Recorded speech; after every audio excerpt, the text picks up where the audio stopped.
Bonjour à toutes et à tous et bienvenue dans le Club Pancho. J'espère que vous allez bien. On se retrouve pour un nouveau numéro du Club Pancho au jour de victoire. Ça faisait un petit moment qu'on n'avait pas débriefé d'une victoire. Franchement, ça fait plaisir voilà, de voir un OGC Nice qui gagne. Alors, difficilement hein, contre le Real Angevin, mais quand même des choses à voir avec vous et à débriefer voilà, tous ensemble à quelques jours d'un déplacement au Parc des Princes qui s'annonce, ma foi, assez palpitant sur le papier. Pour ce numéro, j'ai le plaisir d'être accompagné d'un fidèle de l'émission. J'ai nommé Anto. Salut Anto, comment tu vas? Et salut Pancho, salut tout le monde. Écoute, ça va super bien. Des chocolats, une victoire de l'OGC Nice. Ça faisait 2 mois qu'on n'avait pas connu ça, donc ça fait plaisir. Je savais plus trop ce que c'était une victoire. Au stade, on a bien claqué du cul, mais on gagne, donc ça fait plaisir. Et c'est le baptême du feu, hein, on peut le dire, hein, une première dans l'émission. J'ai le plaisir d'accueillir Malik dans le Club Pancho. Salut Malik, comment tu vas? Salut Pancho, salut Anto, merci de l'invitation, très honoré. En vrai, je regarde l'émission depuis un bon bout de temps. Je t'ai envoyé un petit screen qui montre que, que je le regarde depuis longtemps l'émission. Ouais, merci de l'invitation. On va revenir sur sur la belle victoire. Le soleil est revenu, je pense que c'est pas anodin. Et, euh, et voilà, c'est parti. Go. C'est parti, comme tu l'as dit justement, le gym, vainqueur 2 buts à 1 hier contre le SCO d'Angers. Ça faisait depuis le 1er mars et une victoire à Saint-Etienne que les hommes de Francaise n'avaient pas goûté à une victoire. Ça fait plaisir. Avant de rentrer un peu plus dans le détail, Anto, cette victoire, elle était nécessaire. Elle vient aussi confirmer, on va dire, une plutôt bonne prestation à Strasbourg. Voilà, tu étais au stade donc Anto hier. Voilà, quel type d'après-midi t'as vécu? Plutôt rassuré, plutôt content? T'es dans quel état d'esprit là, à 24 heures du match? Hum, je pense qu'elle fait du bien quand même parce qu'on avait besoin de gagner pour la confiance et dans les têtes. C'était pas parfait, mais il y a eu quand même des bonnes choses en fait. C'est vraiment une vraie continuité de Strasbourg. C'est pas étincelant. C'est pas le régal total, mais après c'est difficile quand t'as pas deux équipes qui jouent au football. Donc plutôt content quand même malgré tout, un peu rassuré. Et maintenant il y a du bonus la semaine prochaine. Et surtout cette victoire elle était primordiale pour espérer on va dire continuer à être dans ce top 7 qui sera sans doute européen si le PSG gagne contre Reims en finale. Ouais, tu l'as dit, Anto, l'OGC Nice donc est actuellement cinquième, je crois, avec 51 points et dispose de 6 points d'avance sur la huitième place, donc non qualificative européenne, puisque on va supposer que le PSG mette une pilule en finale de Coupe de France contre le Stade de Reims. Malik, toi, quel ressenti un peu, voilà, un peu à froid de ce match, rassuré, convaincu? On aurait pu en fait vivre une après-midi sereine, tranquille, et finalement, la Ouais, défense de l'OGC Nice, on a décidé autrement finalement. ouais, pour moi c'est le minimum syndical.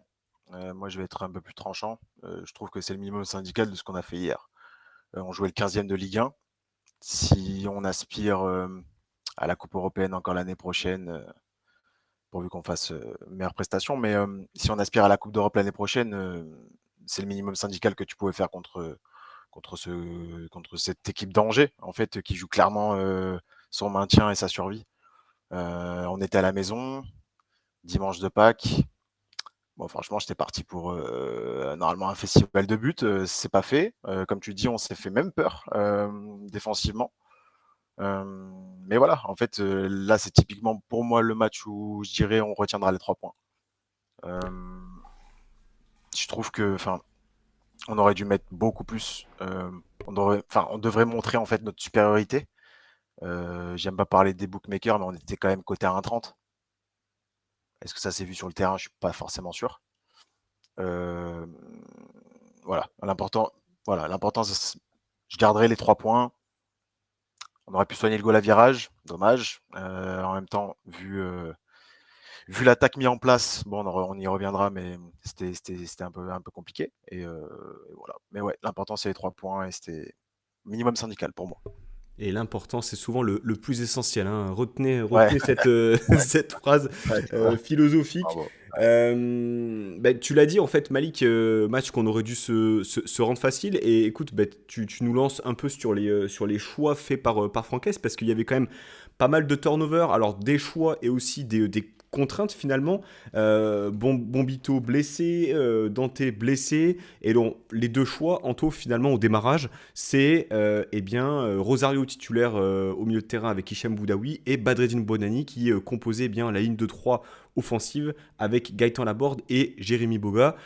Qu'est-ce que tu as pensé de ces choix-là, finalement, de Francaise au démarrage?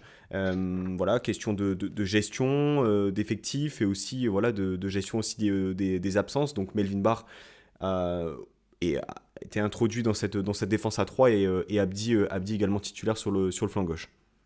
Ouais, bah déjà c'est une belle récompense pour Badreddine Bonani.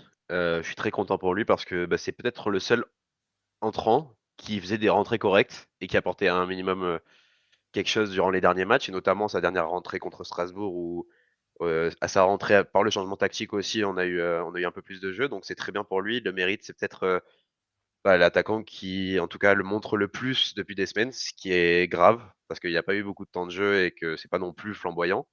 Mais du coup, c'est mérité pour lui. Pour Pablo Rosario, bah, c'est assez logique parce que bah, on a le fantôme de Santa Maria qui est là, qui est insipide et qui a fait un match horrible la semaine dernière et qui paye ça aussi tout simplement. C'est l'enchaînement de ces mauvais matchs. Il avait déjà fait une petite piste sur le banc, je pense qu'il va y rester. Je suis pas un grand défenseur de Pablo Rosario, je le trouve pas extraordinaire. Sa première mi-temps était pas dingue, mais la deuxième a été bonne et je pense qu'il peut continuer parce que en fait il y a pas mieux actuellement à côté d'Hicham Boudaoui. Donc c'est assez positif et défensivement c'était assez logique. Melvin Barr qui en plus est pleine bourre ça permettait aussi de le faire un peu plus monter que les défenseurs qu'on a d'habitude. Donc c'était assez intéressant et on va dire ça met un petit peu un coup de pied dans cette fourmilière de joueurs qui ont plus trop envie de jouer ou qui du moins se battent pas pour le club mais se battent pour eux, comme a pu le dire le coach il y a quelques semaines. Malik, ton ressenti un peu par rapport à ces choix de Francaise, pour pas dévoiler un peu les dessous de l'émission, mais tu me faisais part un peu voilà, de ta surprise, de ton incompréhension par rapport au choix de Hez. Ouais, bah moi quand j'ai regardé la compo avant match, c'est vrai qu'il y a quelques questions qui m'ont sauté aux yeux, hein. Bon, je regarde en bas parce que je regarde du coup la compo, hein. Et en fait, je suis parti de suite sur le banc, moi. Et quand je vois le banc, je me dis, mais en fait, est-ce que l'attaque, elle est pas sur le banc? Euh, moi, j'ai toujours du mal à comprendre comment un gars comme Sofiane Diop soit disparu des radars comme ça. Je suis pas à l'entraînement, je suis pas dans les petits papiers, on n'est pas dans les vestiaires, enfin, je sais pas trop ce qui se passe, mais pour que Badreddine Bonani, franchement, voilà, hein, respect pour son retour et tout, il montre de l'envie et tout, pas de souci, on sait qu'il a d'énormes qualités, même si je trouve qu'il est très limité, que ça se traduit toujours par les mêmes gestes, les mêmes propositions. Euh, mais comment un gars comme Badrine Bonani peut passer devant un gars comme Sofiane Diop? Pourquoi on ne tente pas autre chose que Boga? Peut-être que depuis qu'il a marqué à Monaco, il a le totem d'immunité. Est-ce que Laborde, je sais pas, il a des relations avec quelqu'un au club et qu'il ne peut pas sortir du 11? Mofi, c'est censé être notre attaquant le plus cher de l'histoire, si je me trompe pas. Il est revenu il est revenu de sa longue blessure. Les croisés, bon, c'est toujours délicat, mais est-ce que c'était pas un match contre Angers à le lancer directement? Voilà, plein d'interrogations et qui m'ont donné des réponses. Au début du match, j'ai trouvé que c'était mou, très mou, poussif. Dani, petite mention pour lui, un des seuls qui devant tente quelque chose, vraiment. Même de loin, frappe de loin, etc. Donc, Buonanni, c'est vrai qu'il tente, il provoque, etc. Boga, bon, sans commentaire, très compliqué. Et Laborde manque cruellement de confiance. Donc en fait, quand je regarde le banc, je vois Mofi, je vois Shaw et je vois Diop. Je me dis, c'est fou hein, d'avoir un tel banc, hein. Et Guessant, évidemment, hein, j'ai oublié Guessant. C'est fou d'avoir un tel banc et ne pas assurer sa victoire contre Angers à domicile. Alors justement par rapport à ces choix-là, bon, le coach l'a dit, hein, il y avait certaines attitudes qui avaient été, on va dire, un peu pointées du doigt sur les dernières semaines. Anto, est-ce que finalement ces choix-là, c'est pas tant des choix, c'est plus des choix finalement d'ordre humain que sportif en l'état? Alors comme l'a dit Malik, on n'est pas dans le vestiaire, on ne sait pas exactement comment ça se passe. Mais d'un avis extérieur, là je vais donner mon avis, je trouve la gestion de Hez difficilement compréhensible. Voilà. Ah, moi, je la C'est-à-dire, comprends. c'est-à-dire que quand tout va bien, on garde ce 11 figé avec les mêmes remplacements. Et quand ça fonctionne. Mais par contre, lorsqu'il y a le feu au lac, lorsqu'on ne gagne plus, qu'on a du mal à marquer, qu'on a du mal à défendre pendant plusieurs semaines, c'est là qu'on mise sur des joueurs, etc. Donc soit effectivement, il y a des éléments qu'on n'arrive pas à cerner parce on n'est pas à l'intérieur du vestiaire et d'autres éléments qui peuvent expliquer le fait que certains joueurs jouent moins qu'il y a quelque temps, ou soit la gestion, elle est difficilement cernable parce que, en fait, de mon ressenti, et du ressenti de beaucoup, je pense, il ne faut pas attendre qu'on soit dans une difficulté de résultat pour tenter des choses. C'est quand ça va bien aussi que tu dois mettre ces joueurs-là dans les meilleures dispositions, dans les meilleures conditions pour avoir du temps de jeu, pour montrer qu'ils valent quelque chose. Donc, je ne sais pas ce que vous en pensez. Bon, si on lit entre lignes, effectivement, il y a peut-être des attitudes qui posent question sur les dernières semaines. Mais c'est vrai que de mon regard de supporter assis sur un canapé, j'ai trouvé ça assez, assez illisible, en fait. Moi, je suis assez content de ce qui se passe en vrai. C'est bien qu'il n'y ait pas de jeu. En fait, moi, ma période préférée à l'OGC Nice, c'est Claude Puel. C'est-à-dire que Claude Puel, à part Atem Ben Arfa, bah, si t'étais pas bon, tu dégageais. T'allais sur le banc et tu allais faire un tour pendant 5 6 matchs. Et après, peut-être tu revenais parce qu'à l'entraînement, tu te battais un peu plus. Et qu'en match, du coup, pendant tes rentrées, etc., tu te montrais. Mais c'était au mérite. Et il y a un moment où il va falloir arrêter, quoi. Les totems d'immunité, on n'en peut plus. Et Van Guessant, ça fait 2 mois que le mec ne fait rien. Il ne passe plus un mec, il marque plus un but. Il y a un moment où il faut que tu réagisses. C'est pas parce que tu as fait un début de saison incroyable que tu as un totem d'immunité. Et ça, il va falloir arrêter dans notre club parce que on en voit passer des joueurs qui sont là depuis très longtemps pour certains, d'autres moins longtemps, mais qui profitent de quelques bons matchs, de quelques bons mois, des fois, pour après surfer sur la vague du temps. J'ai un mec derrière moi, Hicham Boudaoui, c'est ce qui lui arrive aussi souvent. En ce moment, moi personnellement, je le trouve un peu meilleur et plus régulier, mais ça lui est arrivé. Il y a plein de joueurs à Nice qui profitent de ça, d'avoir un totem d'immunité. On parlera de notre numéro 9 très bientôt, je pense, dans cette émission. Mais il en fait partie aussi. Et Evan Guessant, qui était peut-être l'image de l'OGC Nice sur la saison entière, parce que tout le monde parlait de lui, quand on parlait de Nice, c'était pour Guessant. Ben, au final, ben, ce mec-là, qui est aussi peut-être un peu fatigué parce qu'il y a eu la sélection, la Côte d'Ivoire, etc., mais qui tout simplement n'est pas bon du tout sur un terrain de foot. Alors après, je sais pas ce qui se passe dans le vestiaire, ça c'est autre chose. Peut-être qu'il y a un transfert en première ligue qui se trame ou j'en sais rien. Mais en tout cas, ce mec-là, il ne mérite pas de jouer une minute à Nice actuellement. Et Badreddine Bonani, bah, il a montré des choses. Sofiane Diop, que j'ai beaucoup défendu, bah, ces derniers temps, c'est pas non plus incroyable. Quand il rentre en jeu, c'est insipide, malheureusement, parce que bah, on l'a vu autant étincelant et autant porter l'attaque. Enfin, tu le sais de toute façon que moi j'y croyais dès le début de la saison. Mais en ce moment, il est en chute libre. C'était un tout petit peu mieux hier quand il est rentré. Mais globalement, en fait, bah, tu te retrouves avec un mec qui, en ce moment, apporte quelque chose à chaque fois qu'il joue, c'est Boadani, ce qui n'est pas normal. C'est pas normalement ton leader. Mohamed Ali Chaud, il alterne le bon et le bien moins bon. Guessant, il est pas bon. Enfin, Boga, bon, c'est Boga. Et Mofi, bon, il revient de blessure, donc il faudra lui laisser du temps. Mais au final, moi, je trouve ça logique. Et il va falloir que ça se fasse à tous les postes. C'est-à-dire que t'es pas bon, bah, tu dégages, tu vas sur le banc, tu vas faire ton tour sur le banc, il y a un autre. Et si l'autre il est pas bon, bah, après on rechange et tu fais par rapport la meilleure portion de présence. On n'a pas de joueurs qui sont assez exceptionnels pour pas faire les efforts pour les autres. Ouais, je suis assez, assez convaincu par ce ressenti-là. Malik, juste pour donner un peu ton avis, est-ce que finalement, comme le dit Anto, c'est pas rassurant de voir que bah, il y a une forme de méritocratie aussi qui est installée et que on reproche quand même depuis un certain nombre d'années ce confort de certains joueurs à l'OGC Nice finalement, que tu t'appelles Mohamed Ali Chaud, que tu t'appelles Sofiane Diop, que tu t'appelles Evan Guessant, eh bien voilà, sur les dernières semaines, tu peux être sur le banc, des fois ne pas rentrer. Parce que finalement, il y a des joueurs qui se donnent peut-être un peu plus. Ah, moi, le mérite, j'adore ça. C'est un peu aussi l'idée du club, l'idée de la ville. À Nice, normalement, c'est un peu des chiens qui jouent sur le terrain. C'est des gars qui, normalement, se défoncent. Euh, alors, quand je reprends la compo, donc je vois le banc. Donc, du coup, quand j'entends Franck Hez en conférence de presse dire qu'il y a un peu des problèmes de mentalité, etc., dans l'équipe, du coup, je me tourne de suite sur le banc. Du coup, on peut cibler de suite Evan Guessant, Sofiane Diop, Mohamed Ali Chaud. Et bah, Santa Maria parce qu'il est hors de performance un petit peu en ce moment. Mais du coup, pourquoi ne pas les mettre carrément en tribune? Alors, Moi, bon, moi, ce qui- c'est peut-être un peu, on va dire, hâtif de considérer que ce sont eux qui ont été pénalisés, entre guillemets. ouais. Mais en tout cas, est-ce que tu peux vraiment te permettre de mettre de tels joueurs en dehors du groupe, quoi? C'est surtout ça.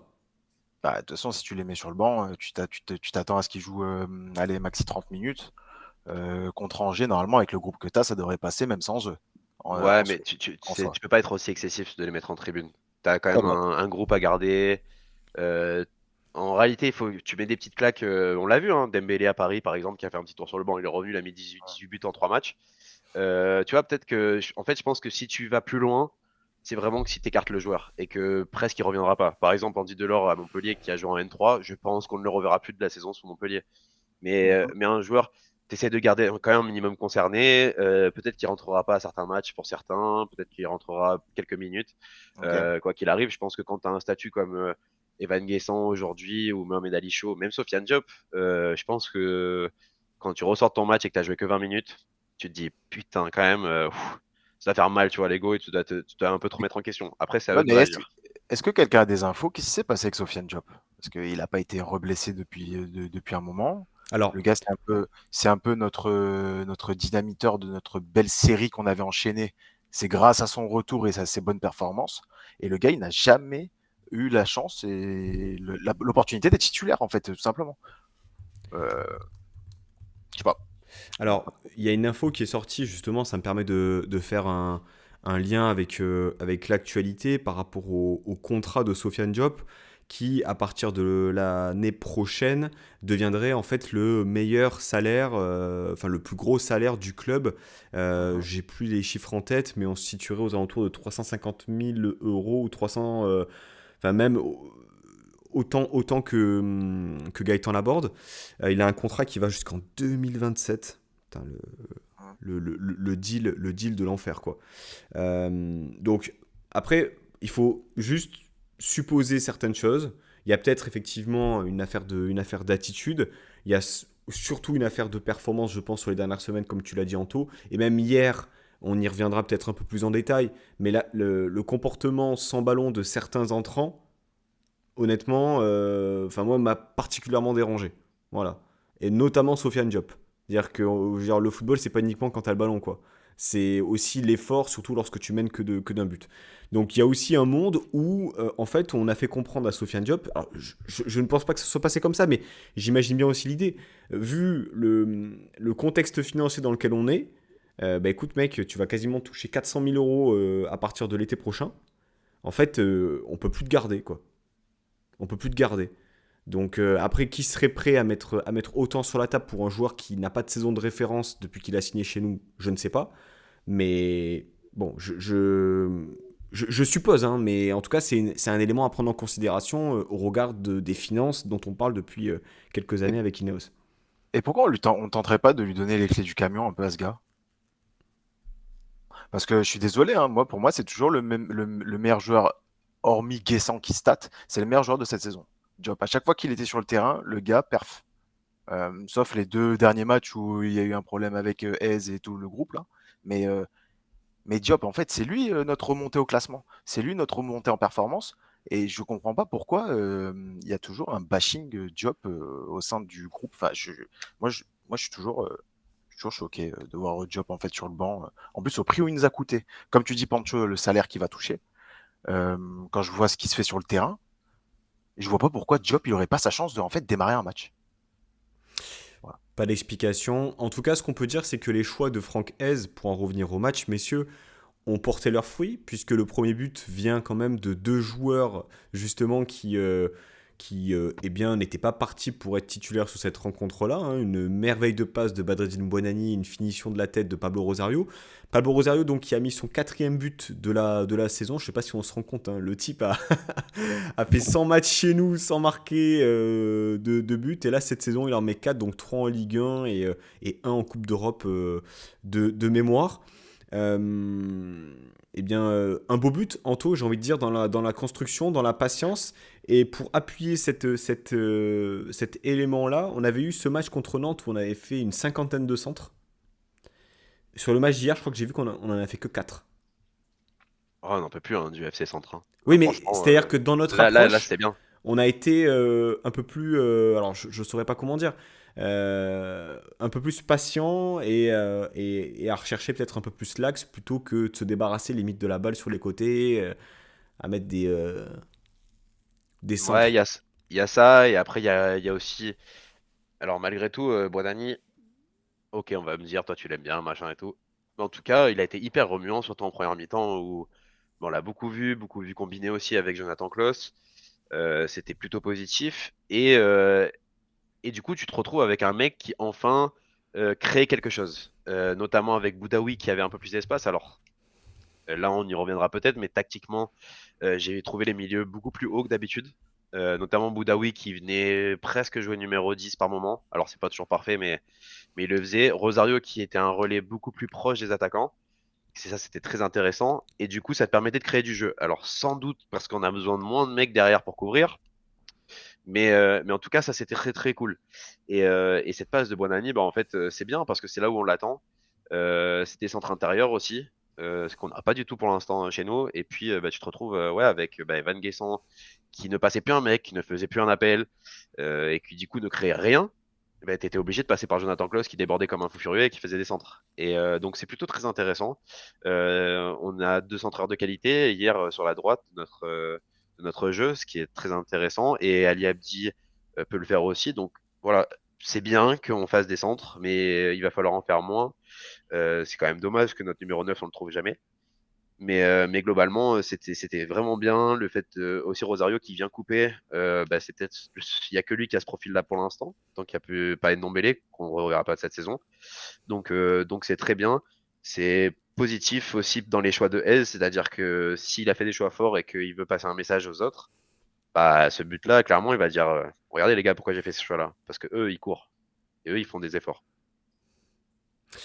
Malik, donc but de Rosario, et puis eh bien donc le gym part au vestiaire avec un avantage de un but, et il y a ce but en début de deuxième mi-temps de Ali Abdi, alors chanceux mine de rien quand Ouais. même. Voilà, Ouais. une double tête sur une offrande de Jonathan Klaus. Ali Abdi donc, qui marque son quatrième but de la saison, et pour la petite info, ça a été relayé par le site du club. C'est le deuxième défenseur slash piston le plus décisif en termes de but, derrière l'Auxerrois Joubal qui lui eh bien, tire les pénaltys, notamment dans son équipe. Donc à ce moment-là, 2-0 pour l'OGC Nice, et Malik, euh, Ouais. on va dire que c'est on va dire mérité, tant la domination elle n'est pas on va dire, euh, impressionnante, mais il y a une domination technique. Le gym Oui, oui, joue dans oui, oui, une joue clairement. sur un demi-terrain. Il y a une intensité, même si les derniers choix, on va dire, sont un peu compliqués. Mais à ce moment-là du match, tu te dis, arrivé à la 50e minute de jeu, après-midi tranquille, le gym va gagner facilement et sereinement ses 3 points. Ouais, ouais, c'est un peu, je pense, le sentiment pour tout le monde. En gros, quand on revient des vestiaires, on sent qu'on a une supériorité, c'est normal. Déjà d'une, on est à la maison, sans manquer de respect au club d'Angers et cette équipe, mais on est intrinsèquement normalement au-dessus. Donc, mais justement, je trouve qu'on n'a pas fait les choses pour vraiment leur montrer qu'on était vraiment supérieur et définitivement. Le but d'Abdi, il vient à point parfait. Genre après la reprise de la mi-temps, c'était nickel. Abdi qui revient bien, hein, ça fait 2, 3 semaines, vraiment bien. Il a été décrié, il revient bien. Il va se le chercher son but, hein. C'est un coup de chance, sa double tête, mais il se la provoque. Il y va, il n'a pas peur. Donc, euh, donc ouais, on mène 2-0. Et là, léger relâchement, hein, à mode OGC Nice, comme d'habitude, un peu dilettante. Et après, on finit parce que oui, on est supérieur à cette équipe. Donc, c'est vrai qu'ils n'avaient pas forcément beaucoup d'occasions de revenir vraiment au score. Donc, on a géré, maîtrise, et ça fait 2-1 les 3 points. On va revenir quand même un peu sur ce but encaissé, hein. Ah ouais, on peut, Alors, hein. il y a quand même cette double tête voilà, assez marrante de Abdi qui termine au fond. Mais alors, Cependant, pour défendre Abdi, quand même, il relève la tête. Il sent bien le coup, quoi, tu vois. Ouais, ouais, Le but, c'est c'est vrai. le but le Ouais, plus c'est vrai. rigolo de la Il saison, le sent, hein, il le mais sent, hein. quand même, il. Voilà. puis il C'est a le vrai. mérite aussi d'être au bon endroit au bon moment pour réceptionner le centre de Klose.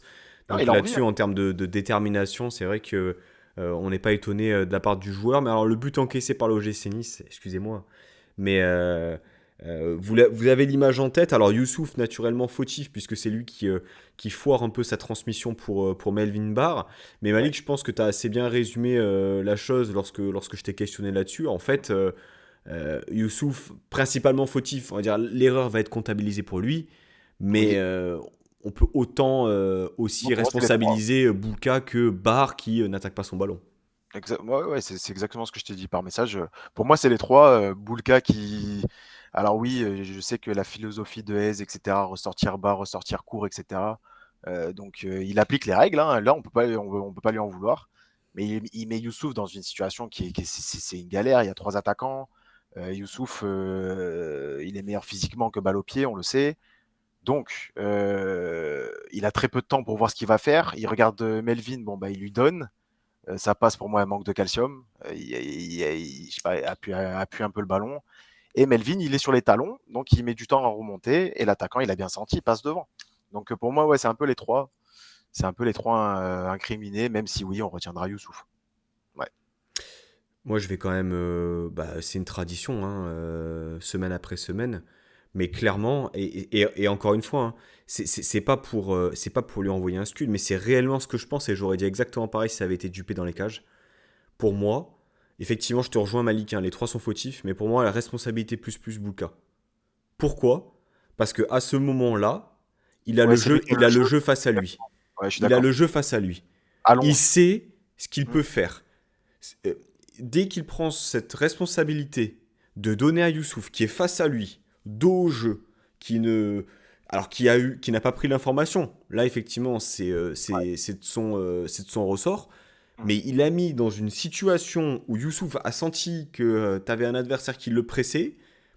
Il y a une erreur de Youssouf technique, mais à ce niveau-là, tu dois anticiper dans quelles conditions va se retrouver la personne qui va recevoir le ballon. Et Boulka l'a pas du tout cerné. Et à ce moment-là, en plus de ça, comme il n'était pas dans son but, il était un peu décalé, il a été surpris aussi. Et il lui manque en fait peu. Hein. Il lui manque peu pour Non, qu'il aille sortir le ballon. Hein. non, franchement, il a le droit d'avoir la main ferme, hein. Il a le droit de ne pas avoir les mains qui font comme ça à chaque but qu'on prend toutes les semaines, quoi. Il y a un moment, il y en a marre, quoi. C'est bien tout le monde fait des erreurs, hein. Mais nous, par contre, on prend beaucoup de buts sur nos erreurs. C'est ça qui est ouf. Et on fait pas un arrêt. Tu regardes les 2 derniers matchs, oui, on fait des erreurs, mais il n'y a jamais un arrêt. Les 2 buts la semaine dernière, on en avait parlé ici même dans le Club Pancho, mais on l'a tous vu. Enfin, je suis désolé, mais il y a un moment où il va falloir que Bulka aussi fasse des arrêts, quoi. C'est Bon, beau, hein, on chante Bulka. Strasbourg, il sauve 2 fois la baraque, hein, si je me souviens bien. C'est son métier, quoi. C'est comme Ah oui, on mais a un après, attaquant qui marque enfin, 4 buts, c'est pareil. Il y a un moment où tu peux ouais, pas. mais ce En fait, Boulka bashing, moi, j'en ai un peu marre de minutes aussi. ah non, mais c'est C'est pas réel. comme si le gars, il y avait personne dans les cages. Enfin, il est moins bien que cette année, lui-même le sait, je pense. Euh, Ouais, mais bon, mais ça veut dire que toi, un gardien qui fait 10 arrêts dans un match mais qui en prend 4, bah il a fait un bon match. Bah non, c'est pas comme ça que ça marche. non, c'est pas comme Euh, ça que ça marche Regarde, nous, forcément, mais est-ce quand on que c'est regarde les pour la autres clubs, quand tu regardes Balerdi qui fait des bons matchs, c'est un bon joueur, Balerdi. Mais quand il fait des erreurs, bon, bah, il y a un Balerdi, c'est pas moment où il y a une erreur par match. Bah, comme Bombito récemment, Bombito, il y a des choses pas mal. Mais le problème, c'est que tu as une erreur par match. Et tu peux pas faire ça, c'est pas possible. Et Boulka, il n'y a pas un match où il nous sort une masterclass. On n'a pas un match où on se dit, putain, Boulka ce soir là, et c'était le vrai Boulka. Non, il y en a pas un. Et ça, c'est pas normal. bah, On... Monaco encore comme d'habitude. Ouais, ouais, oui, c'était mieux. Monaco est lent cette saison, mais sinon, à part ça, ça fait pas beaucoup, tu vois, sur le nombre de Ah, matchs qu'on a joué. Et il y a mhm. un moment où moi je veux bien, on laisse du temps aux mecs et tout ça, ça peut arriver, les mauvaises passes, des fois peut-être dans la vie personnelle, j'en sais rien. Mais là, franchement, quand je regarde des gardiens, Yevan Diouf qui prend 45 tirs par match, bah, il en arrête 44 ou 45 tous les matchs, tous les week-ends. Et en ce moment, Reims, il gagne pour ça. Donc il y a un moment où Bulka, il va falloir qu'il se réveille, quoi, parce que je demande pas des miracles, mais à un moment, la main ferme, s'il te plaît, quoi. J'en ai marre de voir cette main Ouais, qui fait brrr sur chaque frappe. Après, moi, dans son regard et dans l'attitude, moi, je trouve qu'il est là, le gars. Et c'est ça le L'année dernière, problème. il était touché par la grâce l'année dernière et forcément, bah, le gars, c'était Manuel Neuer. Souvent, à des matchs, je sais pas d'où est-ce que ça sortait. Et on a été Donc, habitué à ça. donc c'est un gardien Et moyen. non, moyen plus. Non, bon, c'est un bon gardien. Non, c'est un bon gardien. C'est un bon gardien. Bah, cette année, c'est pas un C'est un bon bon gardien. gardien. Mais Cette si, année, il est pas c'est top la 9 confiance. des gardiens de Ligue 1. Anto, c'est la confiance. Surtout pour les gardiens. Ouais, C'est mais c'est- bon. c'est un truc de confiance. Ouais. Laisse-le enchaîner 3, 4, 5 bons matchs. Bah, moi, je pense que Boulka, c'est quand même un bon gardien. On a quand même la chance d'avoir un bon gardien. Après, voilà. Après Malik, on est au 21 avril. Tu Ouais, viens de dire quelque chose de très important. Laisse-le ouais. enchaîner 3-4 bons matchs. Ouais, Voilà. Ouais, mais en fait, est-ce Non, qu'il non, est pas allé. mais Ouais, ouais, mais allez. je sais. Ouais, cite-les-moi, je sais. cite-les-moi. Et alors, je sais, les gens qui écoutent récemment, ils doivent être saoulés parce que on fait une fixette dessus. Mais en fait, Boulka, je veux dire, au bout d'un moment, euh, si on enlève l'attitude, Boulka, le lien avec les supporters, Ouais. la saison, elle est rincée depuis août. Elle est rincée, sa saison. Et, et Ouais. moi, C'est pas le Boulka de l'année dernière. Je peux pas vous l'enlever, les gars. Je peux pas vous l'enlever. C'est pas le Boulka de l'année dernière. Je peux pas donc, vous l'enlever. une erreur défensive. Et ce qui est assez paradoxal, c'est que Francaise l'a dit avant le match d'Angers. Bon, ça fait, je crois, au moins 6 matchs qu'on encaisse. Le dernier clean sheet, c'est Montpellier, fin mars, sans doute. Donc ça fait une série de 5-6 matchs où on encaisse. Et en même temps, cette défense nous apporte aussi des points, puisqu'on peut considérer que les Pistons eh bien, sont décisifs. Klos, Abdi, Barr sur les dernières semaines, Youssouf contre Strasbourg. Donc il y a une forme d'ambivalence où défensivement on n'arrive plus à être serein, mais en même temps on a des joueurs sur qui on peut compter offensivement. Euh, Après, après, ce qui est aussi important à dire, je trouve que sur les 2 derniers matchs, on se met pas trop en danger en situation normale, quoi. On fait des cadeaux, hmm. mais au-delà des cadeaux, c'est beaucoup mieux la défense. Il y a quand Ouais, même, Ah, t'as mais raison. je trouve c'est mais je contre trouve qu'à chaque cadeau, Strasbourg, c'est but. hein? Je trouve Ouais, qu'à oui, chaque mais cadeau, c'est but. Strasbourg, bah ouais, bah pose-toi la question euh, du mec que tu viens de défendre du coup. hier. Mais au-delà de ça, tu vois, on a joué Strasbourg la semaine dernière, qui est l'équipe hype de Ligue 1, qui mérite de gagner parce qu'ils ont le sourire, comme dit sur RMC. Ah, il danse Et, aussi. ils dansent. Mais Strasbourg qui fait une bonne saison, faut pas être médisant, qui a une très bonne attaque, qui a des bons mouvements et tout ça. La semaine dernière, ils font pas grand-chose, ils ont pas beaucoup d'occasions. Hier contre Angers, tout à l'heure tu disais qu'on les dominait pas. Bah en vrai, Angers, ils ont fait quoi hier? Ils ont eu 2 occasions. Ah, Allez, une mais frappe en première mi-temps de 20 mètres. Anto, Le Anto, but tu qui te est rassures avec ça? donné, Et tu te rassures avec ça? c'est Et important quand même. Ça c'est veut dire plus que tu es en Ligue 1, c'est maîtrise. quoi les objectifs qu'on a? C'est quoi Bah, l'équipe t'es en qu'on a maîtrise. sur le terrain? Mais on est en Bah, moi, maîtrise. C'était poussif, Anto. C'est quoi les bah objectifs? écoute, C'est écoute, quoi j'ai les vu le match objectifs? contre Auxerre où on a fini à 10, où on s'est fait pourrir tout le match contre Auxerre. Bah, c'est vachement mieux, Mmh. quoi. Moi, je suis désolé, mais j'ai Bon, regardé bah, Saint-Etienne hier, un 17ème de Ligue 1, ok, mais ça joue au football. 15-15. Et, Ça reste, 15-15. non, non, mais Saint-Etienne hier soir, tu vois. Donc, Ah, 17, ouais, Saint-Étienne, OK, pardon. il y a un moment où bah, notre match, il est bon hier. On se fait pas peur. Bien sûr, il faut qu'on fasse une couille comme tous les matchs. Et Mmh. ça, c'est un problème. Mais sinon, globalement, dans la défense, on a réglé des points sur situation, on va dire, normale où on fait pas de cadeaux. Et c'est Mmh. quand même vachement positif. Est-ce qu'on va continuer? Ça, on verra. Mais même avec des hommes qui changent, j'ai l'habitude de critiquer par exemple Dante ou quoi que ce soit, mais la semaine dernière contre Strasbourg, il fait quand même son match. Pas tout est parfait, mais il fait son match. On a retrouvé un peu de solidité et un mur un petit peu derrière. Maintenant, il va falloir arrêter de faire ces conneries, quoi. C'est bon, là, il reste 4 matchs. Plus de bêtises. On arrête de donner des buts. Si les mecs ils veulent marquer des buts, ils ont qu'à aller les chercher eux-mêmes, mais pas qu'on leur donne.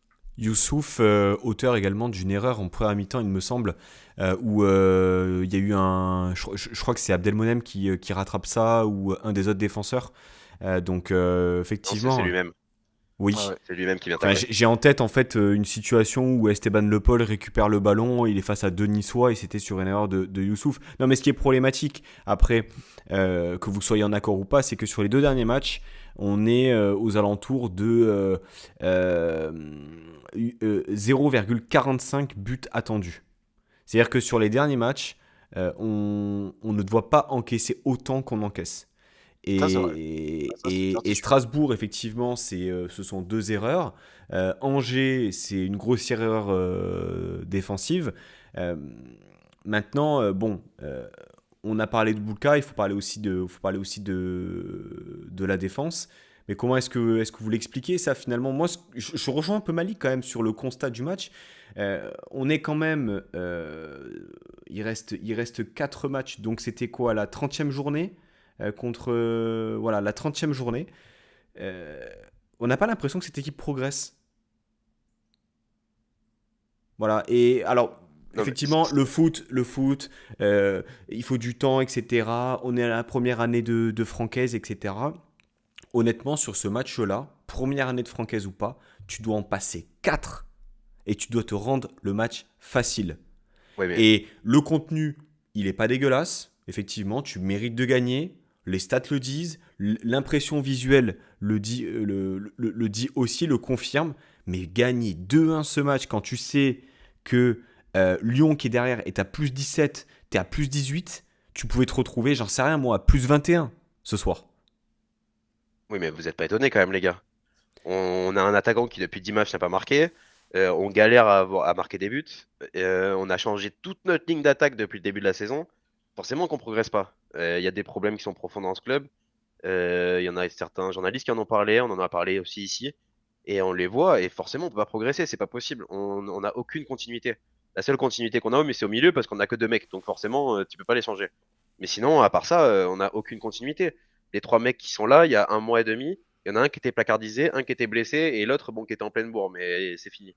Mais globalement, on progresse pas, quoi, c'est tout. Quand tu vois Gaëtan Laborde hier, qui est catastrophique, qui est même pas capable de tirer haute part que sur le gardien ou alors de tout rater, qui descend décroché à 30 mètres alors qu'il sait pas faire une passe. Enfin, il y a un moment où, en fait, moi, je suis pas étonné qu'on marque pas de but avec nos attaquants, c'est pas possible. On manque de qualité, de confiance, de continuité. On a perdu Guessant qui était stratosphérique et qui maintenant ne l'est plus. Bah forcément, on a moins d'impact. Donc même si je comprends l'idée, moi aussi j'aimerais qu'on gagne 5-0 contre Angers, qu'ils ne voient pas le jour du tout, qu'on ultra domine, qu'on ait des occasions nettes, parce que de tirer on tire, mais qu'on ait des occasions nettes. Mais c'est pas le cas, on le sait, c'est notre club.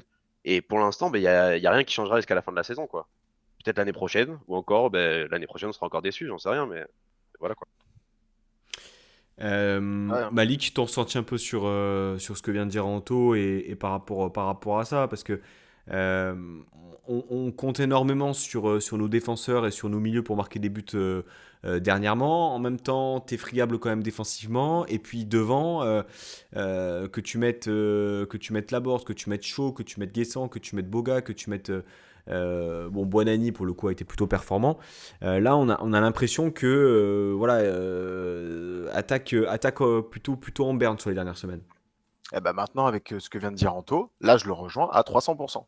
C'est-à-dire que du coup, je me satisfais du match d'hier avec tous les problèmes qu'il a cités. Voilà. Maintenant, je le rejoins. Mais avant coup, je suis désolé, quand on est dans le vestiaire et qu'on joue Angers, quand je regarde, je me tourne, je suis Franck S, je vois les joueurs que j'ai et je vois le résultat, le match et tout, etc. Je suis déçu. Voilà, en fait, c'est dans ce sens-là que moi je voulais dire au début. Hmm. Maintenant, avec tous les problèmes que Anto vient de dire, ouais, là je suis d'accord avec lui. Euh, il y a du mieux, c'est mieux. Voilà, on peut pas dire que voilà, même si ça reste poussif, c'est mieux. Euh, J'aimerais bien qu'on retrouve un petit peu la solidité défensive qu'on avait en début de saison. Ça serait très intéressant pour pas se faire peur justement sur un match comme Angers hier. Je pense qu'il y avait moyen de pas encaisser finalement et de pas se retrouver un petit peu le feu aux fesses à 30 minutes de la fin. Et devant, en fait, de toute façon, devant, c'est vraiment la confiance. Je pense que Laborde, pourtant, je trouve qu'il tente et tout, il est de bonne volonté, mais oui, il fait tout à l'envers en fait, et c'est usant pour nous supporters et même pour Ez, je pense que c'est très usant et même pour les collègues autour, je pense que c'est assez usant. Ce serait bien qu'il marque un but pour voir si un petit peu la confiance change et que voilà la réussite revienne. Euh, et au cas où, il y a Mofi en fait sur le banc. Faut pas hésiter. Hein. Je sais pas. Il y a un Bah, gars qui après, a 30 plaques sur le banc. Hein. Il a 30 plaques. ouais, Hein. mais peut-être il a besoin un peu de temps pour que le corps il soit bien solide et tout, pas repéter quoi. Je pense J'entends, que c'est dans le j'entends, processus. mais je pense que tu vois, je crois qu'il rentre. Alors, il rentre contre Monaco, c'est une certitude. Il rentre à Strasbourg. Ouais. Il rentre à Strasbourg. Est-ce qu'il peut pas faire au moins une mi-temps à démarrer ou 60 minutes contre Angers? Je sais pas. Je Après, ça, pense, c'est dans le vestiaire. Ils savent mieux que nous, de toute façon. je pense qu'il y a Euh, surtout une jurisprudence par rapport aussi, à la vague aussi, de ouais, blessés que tu as eu en début de sûr. saison et que tu veux pas renouveler les mêmes erreurs, on va dire, ils prennent moins de risques, ce qui peut s'entendre. Messieurs, on l'a dit en début d'émission, mais quand même, réjouissons-nous, hein, il y a quand même de fortes chances de voir l'OGC Nice aller en Coupe d'Europe l'année prochaine, puisque actuellement 5e, le gym dispose de 6 points de plus que la 8e place occupée par le Stade Brestois actuellement, partant du principe que la 7e place actuellement occupée par Strasbourg est également européenne. Pour rappel, il nous reste donc 4 matchs cette saison, 12 points à aller chercher, un déplacement au Parc des Princes ce vendredi. Ensuite, la réception de Reims le 2 mai. Le déplacement à Rennes le week-end je crois que ça a été programmé le 10 mai au Ouais, c'est correct. soir. Et donc on termine à domicile contre Brest le 18. Messieurs, on n'a pas franchement, on va dire, un calendrier des plus favorables. Rennes, on va dire, est plutôt dans une période dynamique avec l'effet Habib Beye. Reims, ça ne fait que gagner sur les dernières semaines, c'est en finale de Coupe de France. Paris est déjà champion, doit se préserver pour la demi de LDC qui est programmée quand? J'ai pas vu ça par contre. Bah, Le j'ai le 7 mai, calendrier je sous pense. les yeux. Non, c'est le 29 avril, le match aller. Oh, quelques jours après, c'est pour ça qu'on joue le vendredi. Est-ce que ce serait pas le moyen de les battre et puis de faire tomber leur record d'invincibilité? Au moins de choper un point, quoi. Ouais, au moins choper un point. Après, moi, comme j'ai dit avant l'émission, à Paris, de mémoire, on avait toujours fait au moins des bons matchs et même des fois des bons résultats. Donc, et on connaît notre équipe. On est mauvais contre Angers, on se surpasse contre les gros. Donc, je serais pas étonné si on revienne avec un point. Et ça serait bien pour la course à l'Europe. Donc, avec Paris qui a la tête Arsenal en plus. Donc, Les fameux ce sera joueurs qui troquent leur habit de lumière contre les grosses équipes, on les connaît. Jérémy Boga.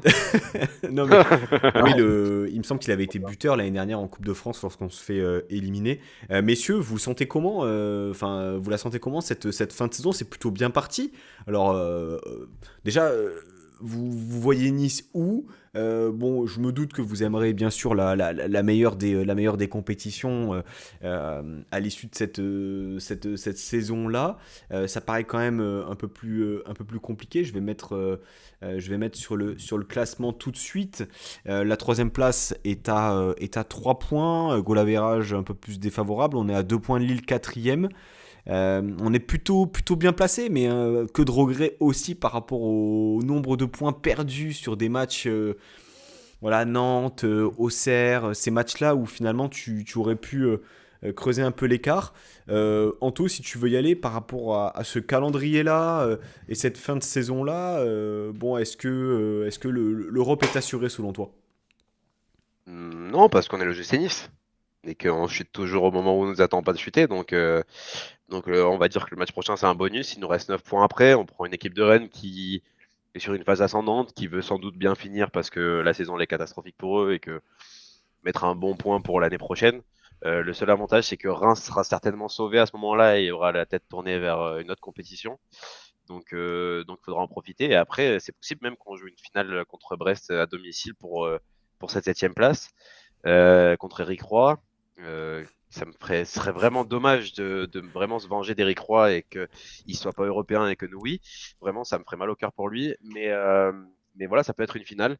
Donc, je t'avoue qu'après le passage qu'on vient de vivre et le fait qu'on dégringole à ce point sans révolte, bah, je m'attends à tout en fait et je suis pas du tout confiant. On verra. On a pris une bonne option pour ça, mais on est 10. N'oubliez pas, hein, Brest l'année dernière, si vous terminez troisième, c'est aussi grâce à nous et aussi grâce à Jordan Lotomba qui met ce but à la dernière seconde et cette célébration mythique de Jordan Lotomba qu'on embrasse, hein, bien sûr, s'il passe par là.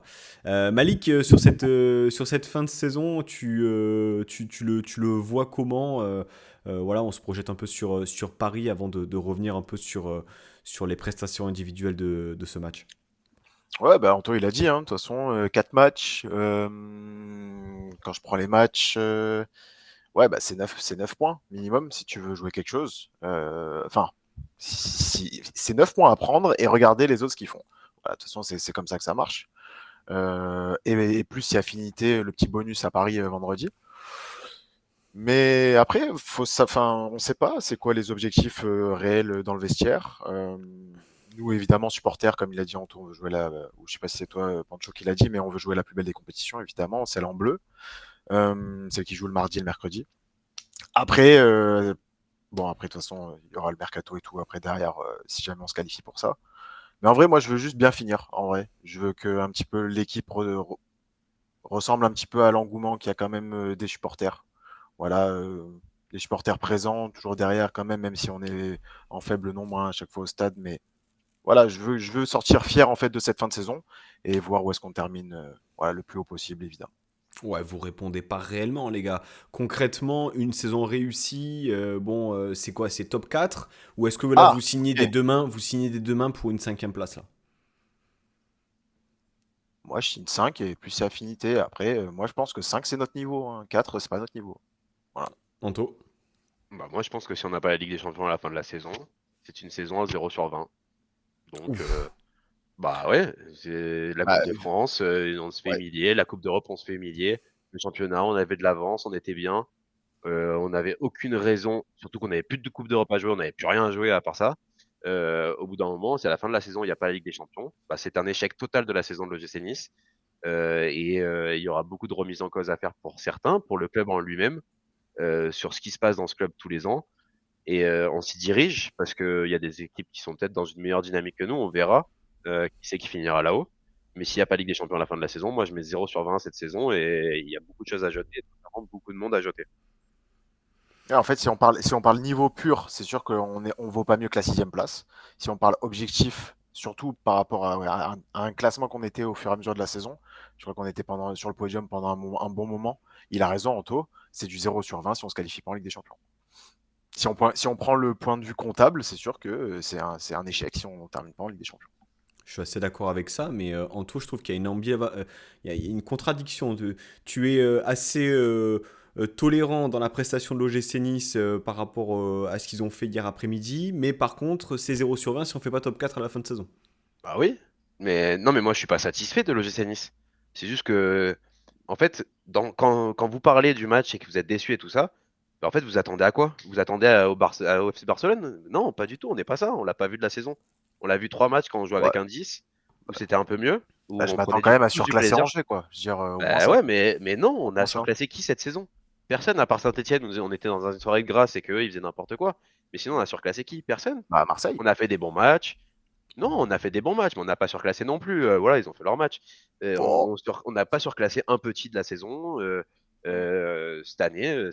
En fait, je comprends, moi aussi, j'aimerais qu'on surclasse toutes ces équipes, on passe un palier, qu'on soit vraiment dans le combat avec les autres en se disant, bah, nous aussi, on est capable de mettre 5-1 à un tel, un tel, un tel, mais dans la saison, on ne le fait pas. Donc, en fait, je m'attends pas à ça. Hier, malgré tout, je suis allé au stade. Je me suis dit qu'on allait gagner 3-0 parce que je l'espérais. Mais au-delà de ça, je savais qu'on n'allait pas être impressionnant, qu'on n'allait pas développer un jeu de fou.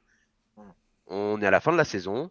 Maintenant, bah, il n'y a que les points qui vont Hmm. compter parce que bah, c'est comme ça. Et je m'attends pas à ce que l'OGC Nice catapulte ses adversaires. Donc voilà, on les connaît, les problèmes de notre effectif. Ils sont récurrents depuis le début de la saison. Et contre des blocs bas, on a un peu du mal. Donc voilà, c'est pas grave. Mais l'important, c'était de gagner, de pas trop se faire peur. On s'est fait quand même un peu peur, surtout notamment à la dernière minute. Mais le fait est que ben voilà, maintenant, oui, s'il y a 10 points sur les 4 derniers matchs et qu'on finit en Ligue des Champions, ok, je dirais la saison, elle est pas mal. Elle est un bon 15 quand même, parce que cool, la Ligue des Champions, on va la connaître une fois à Nice. Peut-être qu'on la connaîtra plus. S'ils nous bazardent, on finira N2 avec Bordeaux. Mais voilà. J'ai quand même l'impression, toute proportion gardée, qu'on est un peu dans le même cas de figure que l'année dernière. C'est-à-dire qu'on est aux alentours de la cinquième place. On a connu un très très beau démarrage. Enfin, la physionomie de la saison n'est pas la même, mais en gros, on a été installé pendant longtemps dans le top 3, top 4. Et là, il nous reste 4 matchs. On joue le Paris Saint-Germain approximativement au même moment que l'année dernière avec Farioli, en se disant peut-être. Voilà. Donc écoutez, à voir. Messieurs, pour revenir sur ce match, on a parlé voilà, de certains sujets. On va s'attarder peut-être un peu plus sur les performances individuelles. Et en tout, tu voulais aborder. Alors, on a déjà parlé de la défense. Tu voulais peut-être rajouter quelque chose par rapport à la défense, il me semble. Ouais, bah déjà c'est intéressant. On a eu quand même une défense qui est différente dans le profil déjà, avec un joueur qui est plus lent d'habitude, dû à son âge, il n'y a pas de souci. Mais on s'adapte à lui d'habitude. Le milieu de terrain qui joue euh, un peu moins haut, notamment quand on met Santa Maria qui joue devant la défense pour aussi combler un petit peu. Bombito qui était pas bien, qui était pas là. Et au final, ben, on se retrouve avec Barr qui en ce moment est très très performant. Peu importe où on le met. Et hier, il a en plus apporté offensivement. Et enfin, on a un mec dans la défense à 3 qui fait un dépassement de fonction et qui monte pour créer un surnombre. 30 matchs pour voir ça. Normalement, c'est les bases d'une défense à 3, mais bon, ça, c'est autre chose. Et puis on a Abdelmonem qui a montré des très très bonnes choses, qui je trouve est plutôt bon depuis l'année 2025, même si on s'est fait éliminer contre le Stade Briochin en Coupe de France. Bah, je trouve qu'il est plutôt régulier, il a des gros soucis au contact. Euh, alors moi je l'étudie d'une manière, parce que je pense que tu vas sortir la stat Pancho, peut-être que tu l'as. Elle est sous les yeux. Je te laisse la sortir du coup quand même. Bah, en fait, il y a l'impression visuelle dont tu vas parler, Anto, et il y a les stats. En fait, Abdelmonem, il a négocié 10 duels, donc au sol et à la tête, hier. Il en a perdu 7. C'est le joueur qui a perdu le plus de duels sur le match contre l'Osco. Et, euh, donc ça c'est important, hein. C'est notamment, il va devoir s'améliorer là-dessus. Il va devoir prendre conscience des fois de ce qu'il doit faire. En fait, il joue les duels lui. Par exemple, on a Melvin Barr, quand le ballon il arrive de la tête, des fois, il a conscience qu'il met un gros placard devant avec sa tête, et c'est très bien. Tu fais souffler un peu tout le monde se replace. Peut-être qu'on va récupérer le ballon s'il y a un mec qui arrive dessus. Lui ne le fait pas. Il essaye au contraire de reposer le ballon au sol, et ça lui fait défaut. C'est peut-être un axe de progression pour lui. Par contre, il y a des très bonnes choses, notamment il est rapide malgré tout. Bon, c'est pas tout niveau, hein, mais il est rapide quand même. Mm. Et surtout, merci, enfin, un mec qui s'est relancé dans cette équipe. Un mec qui trouve un peu des passes différentes, qui vont casser les lignes, qui vont aller chercher Rosario qui vient un peu plus dans le cœur du jeu, ou Boudaoui, ou Buanani qui décroche un peu plus. C'est bien, on a autre chose que juste aller passer par Klos ou par de l'autre côté pour Bar ou Abdi, peu importe lequel est piston. Mais ça fait plaisir. Il y a un peu de déchets forcément, mais ça c'est pas un souci quand tu tentes qu'il y ait du déchet, c'est normal. Donc globalement c'est très bien et c'est un joueur qui joue pas beaucoup. Donc forcément il va falloir qu'il joue et qu'il enchaîne les matchs pour pouvoir progresser. Mais c'est de très bon augure et c'est un bon enseignement pour la saison prochaine d'avoir ce mec-là qui monte en puissance quand même dans la saison et il y en a pas beaucoup dans cette équipe donc c'est bien, faut le noter. Avant de m'attirer les foudres de la diaspora égyptienne qui passera peut-être par là, je salue Mohamed, qui avait fait le numéro justement de présentation de Mohamed Abdelmonem, qui dit sur Twitter que c'est le joueur qui gagne le plus, enfin, du coup Abdelmonem, qui gagne le plus de duels par match. Il est à 5,7 et le meilleur pourcentage de duels remportés, 61%. Donc en fait là on zoome sur cette prestation-là, mais il ne faut pas non plus oublier que voilà, la mise en contexte est peut-être un peu plus positive que ce match-là contre Angers. Malik, est-ce que tu avais quelque chose à rajouter par rapport à l'aspect défensif ou plutôt individuel sur des prestations que tu souhaitais mettre en avant ou pas? Ouais, Anto, il a bien dit, hein, Gérard Delmonem, franchement, match, moi j'ai trouvé solide. Bah, les stats disaient un peu le contraire, mais moi j'ai trouvé vraiment le match solide. Il a pallié tous ouais, les deux absents principaux, Dante et Bombito. Comme il a dit Anto, très bon relanceur. Franchement, il est pas, voilà, il est pas inquiété au niveau des pieds. Il a pas peur avec le ballon. Ça me va très bien. Ça couvre bien l'absence de Dante, qui pour moi est toujours notre meilleur relanceur. Il est certes extrêmement lent par son âge, etc. Mais balle au pied, ça reste quand même. Ouais, j'ai encore en tête des transversales extérieures du pied, etc. Enfin, on le sait que c'est un bon relanceur. Donc très bien, très encourageant pour Abdelmonem. Dante, l'année prochaine, ça va de plus en plus être en rotation. Donc il sera amené à jouer, hein. Je pense que c'est l'après avec Bombito. Donc c'est très bien qu'il soit dans le coup. Et après, le reste de la défense, bah, Youssouf, pour moi, c'est toujours pas. C'est malheureux, mais pour moi, c'est toujours pas son bon poste. Tu le verrais où, toi, Moi, c'est du Youssouf? 6, hein. Ça, c'est. Moi, je jouais 6 quand j'étais jeune. Et c'est typiquement un gars qui jouerait 6, ça. Il, il a pas la technique pour être forcément relanceur. Par contre, il a le coffre et il a le physique. Donc, pour moi, c'est quelqu'un qui gratterait des ballons à la Rosario un petit peu. dans ce rôle un petit peu vraiment de pivot pur et de sentinelle pure devant la défense. Mais ça ne rentre pas dans le Mm. système de Francaise et en même temps, il ne veut jamais changer. Donc on ne pourra pas le voir. Et c'est bien, il sera là. Enfin, il était là pour pallier l'absence de Bombito et Dante aussi. Plutôt bon match, malgré 2 erreurs, dont 2 qui auraient pu faire but. Mais ça va, c'était cool. Et après, sur les côtés, c'est assez, ouais, c'est assez régulier, c'est assez classique, hein. Barre, j'ai pas le souvenir qu'il ait été en méforme cette saison. Peut-être, peut-être quand il prend son carton rouge, oui. Mais après, sinon après moi sur les côtés, les pistons, franchement, j'ai rien à dire, hein. Ouais, Toute la saison. c'est un peu la bonne, enfin, je vais pas dire la bonne surprise, mais la Ouais, confirmation sur les dernières semaines, quelque part. L'apport statistique aussi, hein, que tu mettes exactement. Abdi ou Bar, sa stat, Klos qui enchaîne. Mm. Malik garde la main. Est-ce que, voilà, au niveau du milieu de terrain, Rosario, qu'est-ce que tu as pensé de son match, de son association avec Boudaoui aussi? Bah, pas mal, oui, standard plus quoi, standard plus de toute façon de Rosario, on peut pas en attendre beaucoup plus. Rosario, c'est un guerrier. Le gars, tu vas le mettre titulaire, il va faire le taf. Il va faire ce que tu lui demandes. Ne lui demande pas non plus, voilà, casser des lignes, machin, ou trouver des intervalles, des passes de l'extérieur du pied, changer d'aile, etc. C'est pas son registre. Par contre, il va être solide, il va te faire le taf. Et il va être même très souvent à la conclusion. Je sais pas combien de buts il est cette saison, mais ça en fait déjà au moins deux ou trois, si je me trompe pas. 4 toutes compétitions 4. confondues. Voilà, il en est à 4 buts. Donc c'est en fait un guerrier de luxe. Je sais pas, c'est quelqu'un que tu peux appeler à n'importe quel moment, il répondra présent. Euh, mais par contre, c'est pas lui qui fera le jeu. Voilà. De là, le prolonger cet été, mais je crois qu'il lui reste un an de contrat. Eh Malik, toi, tu te ben, positionnes comment? bah en vrai, ça dépend le deal, hein. Moi, ça dépend le deal, hein. Moi, c'est un gars qui me dérange absolument pas au club, hein, personnellement. C'est pas la question. Est-ce que tu Ouais. souhaites le prolonger à l'OGC Nice? Eh ben oui, vas-y, je te dis oui, moi. Ok. Ouais, je te dis oui. Je te dis oui parce qu'il va tout le temps te pallier des absences, etc. Il rechigne pas sur la rotation. Je pense pas qu'il crée des problèmes dans le vestiaire. Euh, donc moi, je le garde en rotation et oui, je le prolonge cet été, ouais, sans problème. Ouais, ouais. Moi, Ok, je suis non, non, chaud. mais je souris parce que c'est une question que j'avais déjà posée à Anto, notamment il y a quelques jours. Mm. Et Anto enchaîne, hein, sur la perte de milieu de terrain, ton ressenti sur le match. J'ai les statistiques, on va dire, détaillées d'Hicham Boudaoui. Et alors, Ah, merci. Moi aussi, je les ai. Oui, oui, oui, c'est le oui. joueur qui Vas-y, a dis-le. réussi le plus de dribbles dans le match. C'est le Ouais. joueur qui a fait le plus de tacles. C'est le joueur qui a gagné le plus de duels.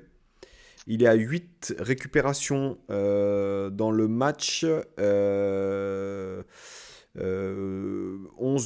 9 duels gagnés sur 11, on va dire sur le terrain. 1 sur 2 aérien. Il fait 0 faute. Il ne s'est pas fait dribbler une seule fois. Euh, Dribble réussi, il est à 4 sur 6. Meilleur dribbleur de la partie. Je l'ai dit. Honnêtement, Inquiétante la stat par contre. Non. Très Ah ouais. inquiétante. Quand c'est ton 6 qui est le meilleur dribbleur de ton équipe, c'est quand même très inquiétant. Ça, je suis pas forcément d'accord, mais c'est pas un 6 en plus. En plus, il a vraiment joué vraiment du 8 hier. Bah 8 alors, Euh, allez, si tu veux 8. Moi je et m'attendrais à Bonani par exemple, le meilleur dribbleur de l'équipe hier, mais ouais, mais après, il joue pas tout le match aussi. C'est peut-être aussi ça qui fait la différence. Mais oui, après, en soi, on peut être d'accord là-dessus. Par contre, hier, le match de Hicham Boudaoui, il est bon. Il est très bon. Et globalement, je trouve que ben, en ce moment, c'est un des seuls qui du moins n'a pas de match très mauvais. Alors je sais que certains ici n'aiment pas trop, notamment le présentateur de cette émission ou non, c'est dur de dire ça. Matt à qui j'ai fait une grosse bise. Mais Hicham Boudaoui en ce moment, bah, il est plutôt sérieux et il Hmm. progresse. Et je vais le dire pour une fois, parce que c'est pas une habitude que Hicham Boudaoui progresse depuis 10 ans qu'il est là lui aussi. J'exagère, mais c'est pour un peu. Mais Hicham Boudaoui, hier, offensivement, c'était pas dégueulasse. Il fait une passe extraordinaire. Encore une fois, c'est lui, parce qu'on se rappelle du but de Melvin Barr il y a quelques matchs où il met une galette. Là, pareil pour Jonathan Klaus. J'ai pas revu l'action peut-être à la télé, mais je sais pas pourquoi il essaye de centrer au lieu de tirer comme il fait souvent Jonathan Klaus, mais la balle est parfaite. Il commence à avoir des vraies relations avec les mecs de devant. Il prend des moins mauvaises décisions. Il a une frappe de vieille. Ça, il n'y a pas de souci. Mais en tout cas, il frappe de loin. Et peut-être que de temps en temps, ça va bien partir. Mais en tout cas, très content de Hicham Boudaoui des 2 derniers mois, en espérant que ça continue et qu'il maintienne ce niveau-là. Parce que bah, il est au-dessus du lot de tous ceux qu'on a actuellement. Et voilà, et bien sûr, on est tous très tristes de voir Ndombele. Et par contre, Pablo Rosario, moi je vais répondre à la question. Moi je ne le prolonge pas du tout, Pablo Rosario. Pablo Rosario, c'est un joueur qui a des bas très bas et des hauts assez bons. Pas très hauts, on va pas non plus abuser. Mais par exemple, son match d'hier, moi, pour moi, c'est la typique Pablo Rosario. Sa première mi-temps est cataclysmique. Il marque, ça le sauve, mais sinon, globalement, tu sais pas ce qu'il fait. Alors ça, c'est la spéciale Pablo Rosario. Je pense que Farioli l'a matrixé. C'est il pose le pied sur le ballon, il regarde ce qui se passe autour et il perd le ballon. Et il le fait à tous les matchs, on peut plus. Et il le fait 2 ou 3 fois hier. On se rattrape bien collectivement, c'est bien de combler les erreurs. Et puis par contre, une très bonne deuxième mi-temps. Là, par contre, pour le coup, autant je peux ne pas l'aimer, mais là, pour le coup, c'est très bon. Un très bon relais à l'attaque. Il permet à Boudaoui d'être un peu plus haut. Et lui sert vraiment d'essuie-glace et c'est vraiment très très bien ce qu'il a fait. Donc non, moi je le prolonge pas. J'attends beaucoup mieux pour un milieu de l'OGC Nice, un milieu qui veut jouer l'Europe. Santa Maria, Rosario, Sanson, ça dégage. Boudaoui, s'il y a une porte de sortie et qu'on se dit que bah, ce mec-là, finalement, il est que très moyen, bah, s'il n'y a pas de problème, ça dégage et on refait tout le milieu. Mais pour moi, le milieu de l'OGC Nice, c'est un gros problème depuis un moment maintenant. Et il va falloir qu'on ait des vrais mecs de qualité qui sont capables d'apporter plus que ce qu'ils proposent actuellement parce que Hmm. c'est juste pas possible, quoi. Je pense qu'on Voilà, il est, y a un moment. je pense qu'on est d'accord pour dire que le niveau général, qu'il soit voilà, animé par Boudaoui, Rosario, etc., en fait, il te manque vraiment sur la saison un Ndombele afin que le niveau global de ton milieu de terrain, peu importe l'association, soit plutôt élevé. Moi, j'ai pas trop le même ressenti sur le match de Rosario, hein. Pour le coup, je l'ai trouvé plutôt bon. Même, tu vois, dans cette première mi-temps, alors effectivement, on peut pas en attendre énormément, on peut pas en attendre, voilà, mais il a été précis dans ses transmissions, il a été décisif, il a été volontaire et surtout, voilà, il a pas déjoué, quoi, il a pris des risques. Et pour une fois que l'association avec Boudaoui a fonctionné, je pense que c'est quand même à saluer. Et puis ensuite la ligne d'attaque, messieurs, je pense que c'est là où il y a peut-être le plus de choses à dire quelque part, parce que le match de Gaëtan Laborde, je vais commencer là-dessus. On l'a dit, huitième match consécutif sans marquer. On sent une impression, enfin, que bah, ça le taraude, hein, forcément, c'est un attaquant. Il n'aime pas la situation, hein, je pense que c'est assez normal, mais il forçait. Et ça, c'est assez gênant, c'est-à-dire qu'il forçait un peu le trait. Et pour moi, la meilleure situation qui image ça, c'est eh bien, les prémices du deuxième but. Ça part d'une situation où il est aux 25 mètres, il arme une frappe qui est complètement ratée, elle est contrée, ça retombe dans les pieds de Klose qui a juste le centre, mais le choix de départ qu'il fait, il est égoïste, forcément parce qu'il est attaquant, mais c'est pas le bon. Ça va pas dans le sens dans le sens du jeu. Et c'est ça qui m'a un peu gêné, c'est-à-dire que il marque plus, il n'est pas en confiance, mais alors du coup, ça se répercute sur son jeu où il force un peu plus. Je sais pas ce que tu en as pensé, toi, Malik, du match de la Borde. Bah ouais, t'as bien résumé. De toute façon, moi j'en avais déjà dit un petit peu tout à l'heure. Laborde, on sent que voilà, il a toujours, enfin, il a l'envie, il veut, il est motivé, etc. Sauf qu'en fait, il fait tout à l'envers. Et que c'est de motivation, et il veut essayer de bien faire, je sais pas.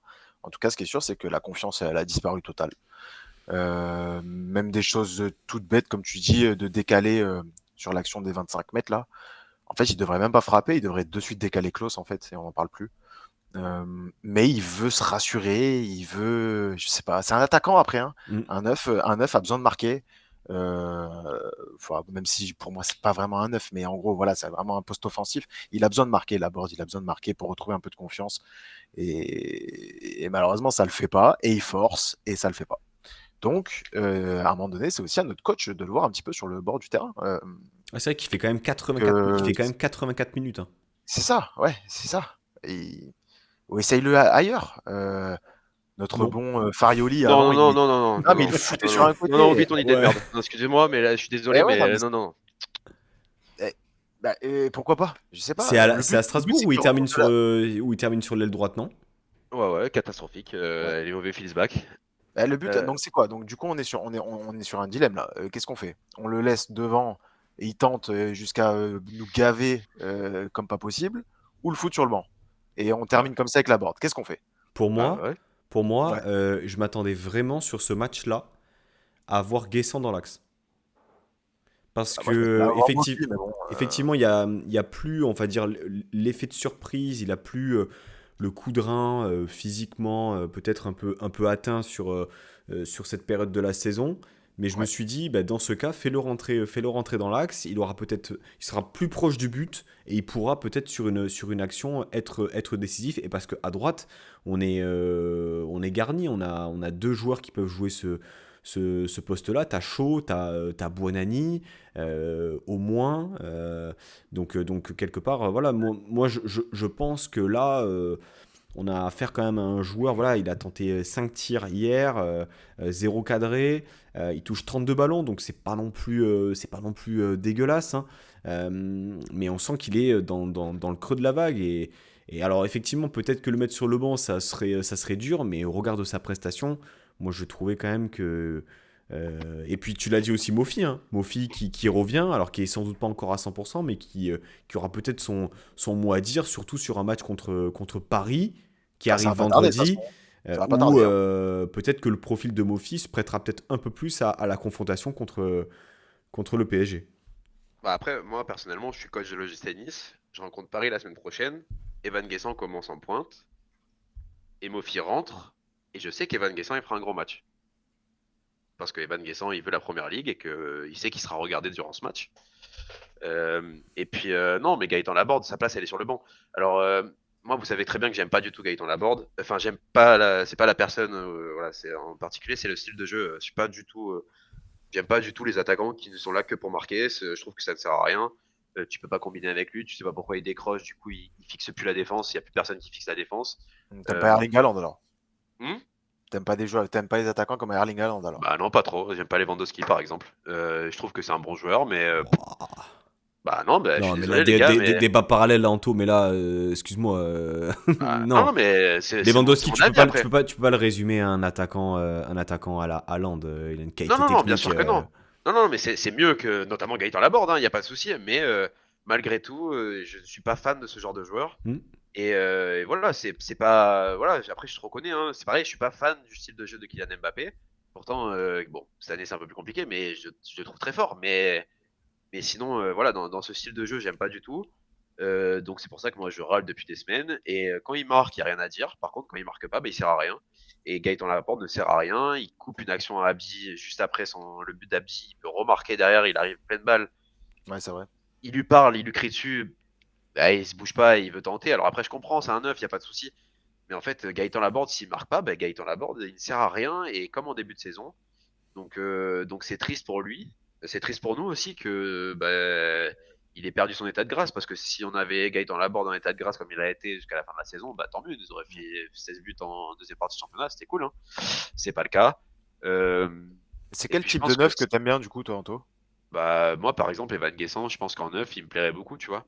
Et je pense qu'il me plaît beaucoup parce que c'est quoi, il y a un mois où on l'a vu neuf, Hmm. où d'un coup il a pris la place de Laborde et d'un coup bah bizarrement tu peux combiner avec ton neuf quoi. C'est fou hein, mais un neuf qui sait faire des passes, bah, du coup tes ailiers ils peuvent combiner avec. Là c'est impossible. Je suis désolé hein. Ah, la board, Et Terem Moffi on aura le même problème. Le seul avantage de Terem Moffi c'est que moins lui il peut prendre la profondeur. Mais Ah, Guessant, il regarde Laborde, beaucoup ses pieds quand même, hein. Pour combiner avec lui, ça va être compliqué.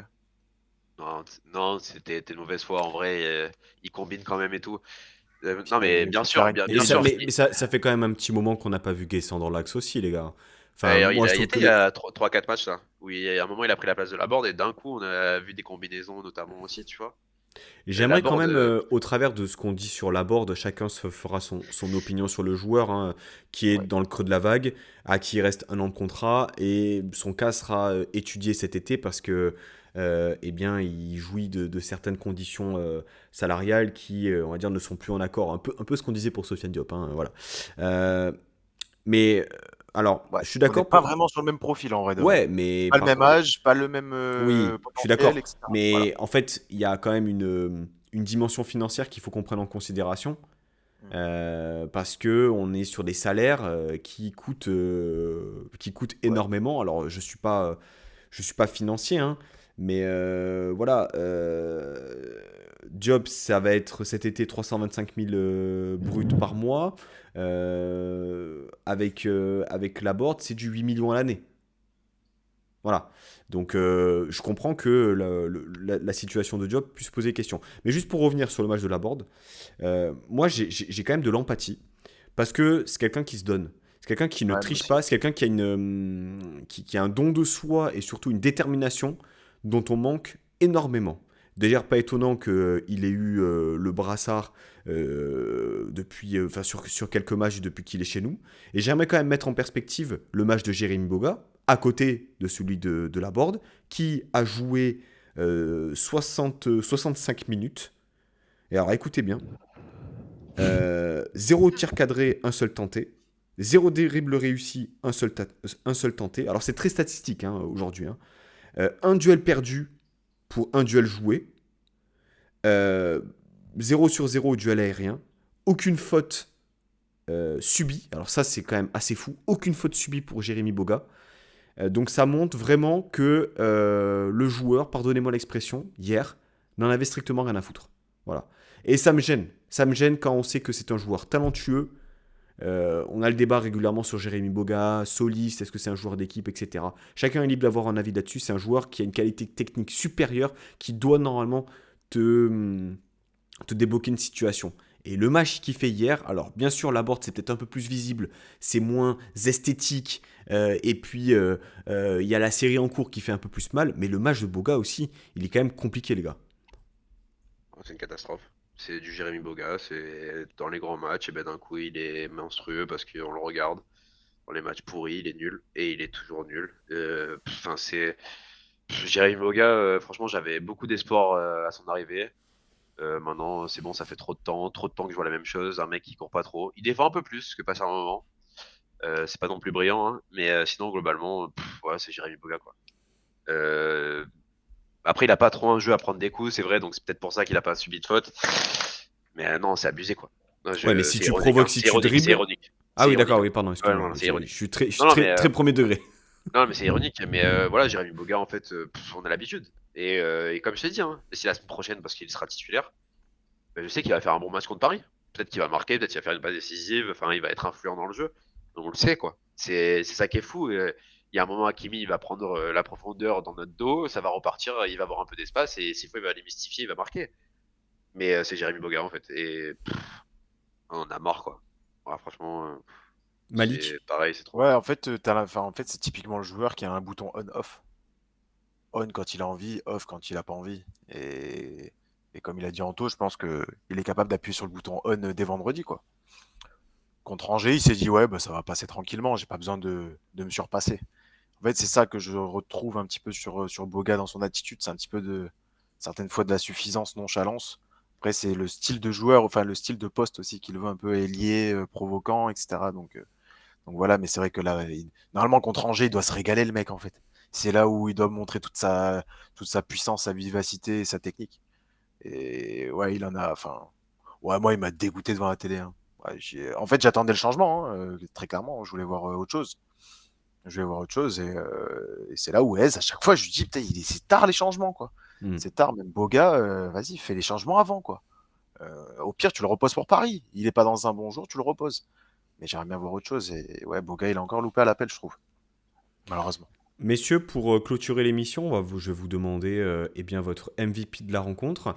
Voilà, donc bah, la particularité, Malik, c'est que chacun doit choisir un joueur différent. Et écoute, comme c'est ta première ce soir, je te laisse la possibilité de nous dire pour toi voilà, quel joueur mérite d'être MVP. Eh ben, MVP, Abdelmonem. Ouais. Abdelmonem, mention encouragement, mention ce que tu veux. Bon match, moi j'ai trouvé solide, plein d'envie, bonnes intentions. Les stats elles disent complètement le contraire, mais moi je sais pas, de ce que j'ai vu, enfin c'était très solide, très, très bien. Et c'est très bien pour le futur. Donc Abdelmonem MVP pour moi, ouais. Anto?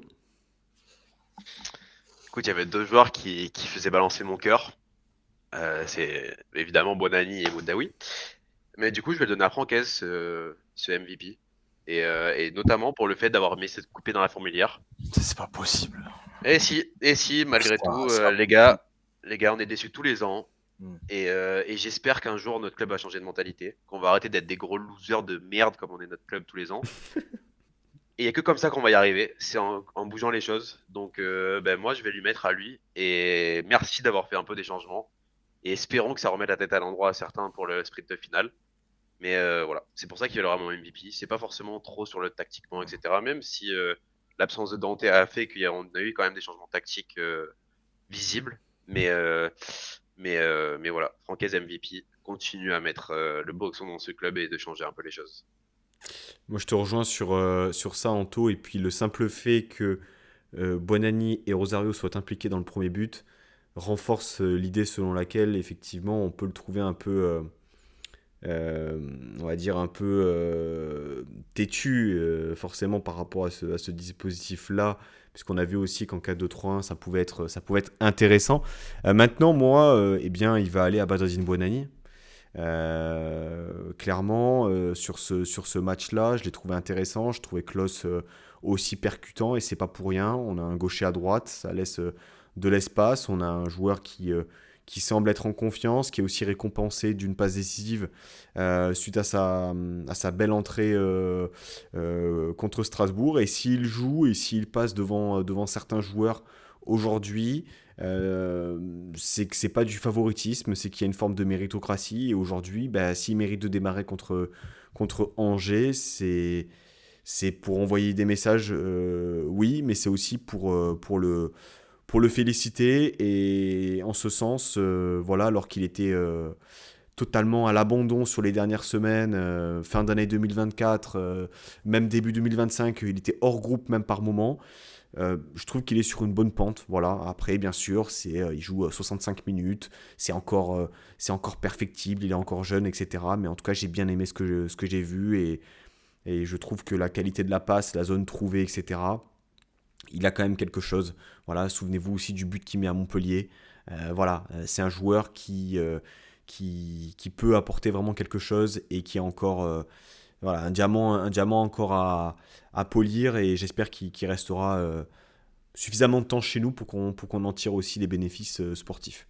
Messieurs, c'était donc le mot de la fin. Merci à vous deux de m'avoir accompagné pour ce numéro et cette 30e journée de championnat qui a vu le gym gagner le foot.